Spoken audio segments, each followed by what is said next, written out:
Welcome to my channel SR English guide.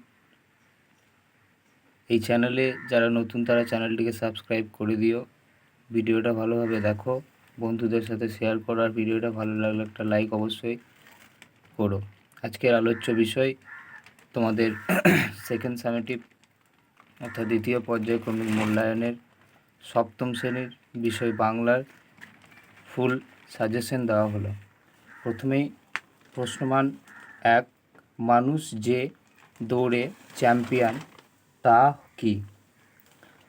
দ্বিতীয়, ওরে রামা ছুটে আয় নিয়ে আয় ড্যাশ।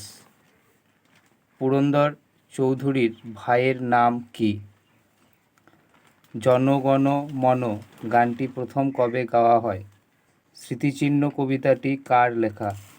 সন্ধ্যায় কোথায় জনমত তৈরি হয়? স্মৃতিচিহ্ন কবিতাটি কোন মূল কাব্যগ্রন্থের অন্তর্গত? বর্ষামঙ্গল কোন মাসে অনুষ্ঠিত হয়? কবি কোন নদীর উপর বোটে করে ভেসে চলেছেন? স্মৃতিচিহ্ন কবিতায় নামগুলি কোথায় ভেসে যায়? শুদ্ধ বানানটি লেখো। শুদ্ধ বানান এখানে যে বানানটা ঠিক সেটা লিখতে হবে। চিরদিনের কবিতার উৎস কি? সন্ধ্যায় সেখানে জড়ো করে কে? উপনিষদে উক্ত চৈরেবেতি শব্দের অর্থ কী? তন্দুভি কি? অরণি কাকে বলে? অসীমার বয়স কত? অ্যালয় কি? আর মেঘচোর কাকে বলা হয়েছে? এই গেল তোমাদের সমস্ত 1 নম্বর প্রশ্ন।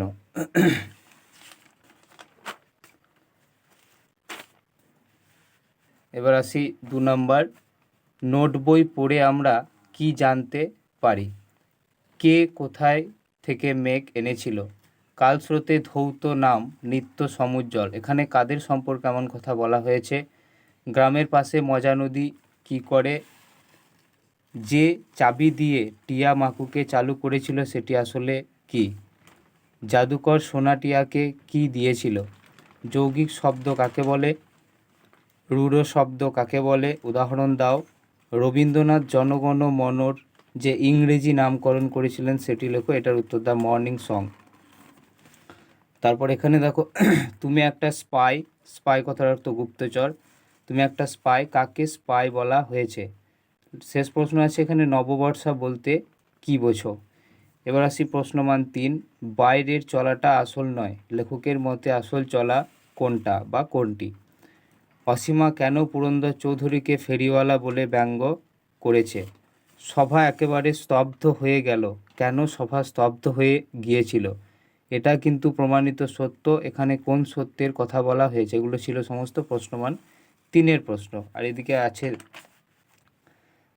কাল থেকে মনে মোর লেগে আছে খটকা। কি খটকা লেগে আছে কবির মনে?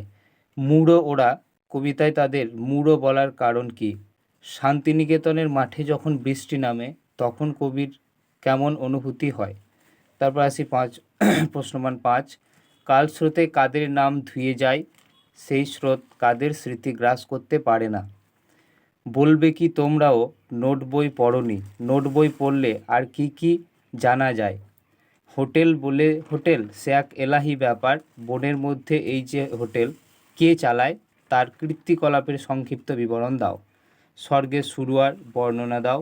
চিরদিনের কবিতায় যে পল্লী প্রকৃতির পরিচয় পাওয়া যায় তা নিজের ভাষায় বর্ণনা দাও। এবার আসি রচনা।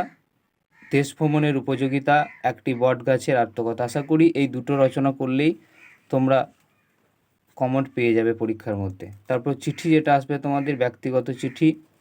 গ্রীষ্মের ছুটি কেমন কাটলো তা জানিয়ে বন্ধুকে চিঠি। আর যে দুটো প্রশ্ন আমার লেখা হয়নি, একটা 1 নম্বর পূর্ণমানের আর একটা 5 নম্বর পূর্ণমানের, সেটা হলো মেঘচোর গল্প অবলম্বনে অসীমার চরিত্র পরিচয় দাও, আর এটিপি এর পুরো নাম কি?